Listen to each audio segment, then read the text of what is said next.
কি আবার এই নতুন করে উত্তেজনা? দেখুন, অবিলম্বে নওশাদকে গ্রেপ্তার করা উচিত। কারণ এই অসভ্য এসে আজকের এই যারা বোম মেরেছে এই মিছিলে, এবং সেখানে 5 জন গুরুতর ইনজুরি হয়েছে, একজন শিশুরও বোম লেগেছে, এবং আজকে তাদেরকে নিয়ে রুদ্ধদ্বার বৈঠক করেছে। বৈঠক করার পর এই ঘটনাটা ঘটেছে।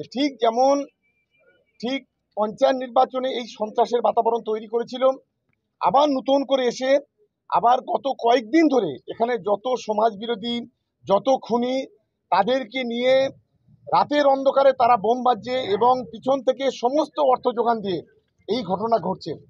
এই ধরনের পশুভিত্তিক মনোভাব আমরা তীব্র নিন্দা করছি। রাজনৈতিকভাবে, গণতান্ত্রিকভাবে না পেরে এখন সন্ত্রাসের রাজত্ব কায়েম করার চেষ্টা করছে, ঠিক যেমন পঞ্চায়েত নির্বাচনে করেছিল। তার প্রতিফলন হিসেবে আজকে এখানে আমাদের পঞ্চায়েতের সদস্য আব্দুর রফিক সহ প্রায় 5 জন গুরুতর আহত এবং একটা শিশু, সেও গুরুতর আহত। আপনারা বলছেন, বারবার বলছেন যে পঞ্চায়েত ভালোভাবে নির্বাচন হচ্ছে, ভালোভাবে হচ্ছে। দেখুন, আমরা গত 3 মাস ধরে বিভিন্নভাবে এরা সন্ত্রাসের বাতাবরণ তৈরি করতে চেয়েছে। আমরা আমাদের কর্মীদের শান্ত থাকতে বলেছি। গত 3 মাসে সিঙ্গেল ইনসিডেন্ট নেই তৃণমূল কংগ্রেসের পক্ষ থেকে, কিন্তু তারপরেও এই এলাকায় যাতে পায়ের তলাইতে জমি যে সরে গেছে সেটাকে ফিরিয়ে আনার জন্য গত কয়েকদিন ধরে, 1 সপ্তাহ ধরে আইএসএফ আশ্রিত সমাজ বিরোধীরা এই ঘটনা ঘটছে। গতকালকে কোঁচপুকুরে একজন আইএসএফ এর বাড়ি থেকে প্রায় 1 ডজন বোমা উদ্ধার হয়েছে, কয়েকজন পালিয়ে গেছে। গতকালকে সারা রাত ধরে বামুনিয়াতে সেখানে বোমা বাঁধার কাজ চলেছে। এই সমস্ত অর্থ এই নওশাদ সিদ্দিকীর নেতৃত্বে হচ্ছে। আমি বলবো অবিলম্বে এই নওশাদকে গ্রেপ্তার করা উচিত। চোর মাচায়ে শোর, দোষ করছে তৃণমূল কংগ্রেস, সেটাকে ধামাচাপা দেওয়ার জন্য, সেটাকে চেপে দেওয়ার জন্য আইএসএফ এর নামে দোষারোপ করছে।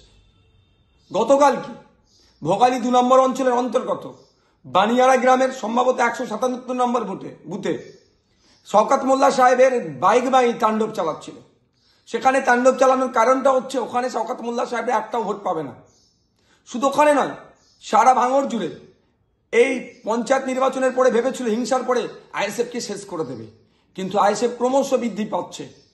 অনেক হিংসা করেছে, আইএসএফকে আটকাতে পারেনি। এই লোকসভা নির্বাচনের প্রাককালেও টাকা পয়সার লোভ, ভয় দেখানো, মিথ্যা কেস, তৃণমূল তাদের পার্টি অফিস পুড়িয়ে আইএসএফ এর ছেলেদের নামে মিথ্যা কেস, তাদের বাড়ি ঘর পুড়িয়ে দিয়ে আইএসএফ এর নামে মিথ্যা কেস, তারা বোম চার্জ করে আইএসএফ এর নামে মিথ্যা কেস দেবো, আইএসএফকে আটকাতে পারেনি। আইএসএফ এর জনসভাগুলোতে যখন উপচে পড়া ভিড় হচ্ছে, তৃণমূল ভয় পাচ্ছে। সেই জন্য গতকালকে এরা বাইক বাহিনীদের তাণ্ডব চালাচ্ছিল। বাইক বাহিনী যখন গ্রামে ঢুকে বোমাবাজি করছিল, আইএসএফ কর্মী সাধারণ মানুষকে ভীতস্তত করে সন্ত্রাসের পরিবেশ কায়েম করে যাতে এরা ভোট দিতে না বার হয়, যখন এই ভয় দেখাচ্ছিল, আইএসএফ এর কর্মী সমর্থকদেরকে ভয় দেখিয়ে চমকানো ধমকানো যখন চেষ্টা হচ্ছিল, আমাদের পক্ষ থেকে অর্থাৎ আইএসএফ এর পক্ষ থেকে লোকাল প্রশাসনকে জানানো হয়েছিল এই বাইক বাহিনী এইরকম বোমা চার্জ করছে, এইরকম অন্যায় করছে। কিন্তু দুঃখের বিষয়, সদর্থক ভূমিকা নেয়নি, যথাসময়ে পুলিশ এসে পৌঁছায়নি। কিন্তু বাপ কেউ ঝাড়ে না। এদের পাপ করছিল, এদের ছোড়া বোমে, এদের বোমেতে এরা আঘাতপ্রাপ্ত হয়েছে। এখন এদের যে অন্যায় করেছে এই দোষটাকে ঢাকা দেওয়ার জন্য আইএসএফ এর নামে মিথ্যাচার করছে, আইএসএফ কে দেখে দিতে চাইছে। দুঃখের বিষয়, প্রশাসনও আজকে কলকাতা পুলিশও তার সুনাম তার ধরে রাখতে পারছে না। কলকাতা পুলিশও শাসকের দলদাসে পরিণত হতে চলেছে। আমাদের ছেলেদের নামে মিথ্যা মামলা দিচ্ছে, আমাদেরকে দোষারোপ করার চেষ্টা করছে। আমি অন ক্যামেরা বলছি, শওকত মোল্লা সাহেবরা জানে, শুধু ভাঙন নয়, এই যাদবপুর লোকসভার কথা বলছি, শান্তিপূর্ণ নির্বাচন হলে একটা জায়গায় বুথে এরা লিড পাবে না, পরাজয় হবে। সেই জন্য পরাজয়ের ভয়ে আইএসএফ এর কর্মীদের উপরে মিথ্যা মামলা দিয়ে যারা কর্মীরা যাতে না বুথে বসতে পারে, সেই জন্য এইগুলো অন্যায়গুলো করছে আর আমাদের নামে দোষগুলো চাপিয়ে দিচ্ছে। আমাদের পুলিশ যে অ্যারেস্ট করেছে, আমাদের একজন ইলেকশন বুথের এজেন্ট হওয়ার তিনি প্রস্তুতি ছিল, তাকে পর্যন্ত অ্যারেস্ট করেছে। গতকালকে ভাঙড় 1 নম্বর ব্লকেও এক এজেন্টকেও পুলিশ রাতের অন্ধকারে দিয়ে ধরে নিয়ে এসেছে। অপরাধটা কি আমাদের? আমরা আইএসএফ করছি কেন? আমরা যদি সবাই তৃণমূল শাসক দলের নাম লিখিয়ে দিই, আমাদের থেকে ভালো ছেলে আর ভাঙড়ে বা সারা পশ্চিমবাংলায় খুঁজে পাওয়া যাবে না। কিন্তু আমরা ন্যায় প্রতিষ্ঠা করতে নেমেছি। এই শাসকের হুমকি চুমকি মিথ্যা কেস পুলিশকে দিয়ে আমাদেরকে আটকে রাখতে পারবে না। আমরা লক্ষ্য অবিচল, লক্ষ্য আমাদের স্থির।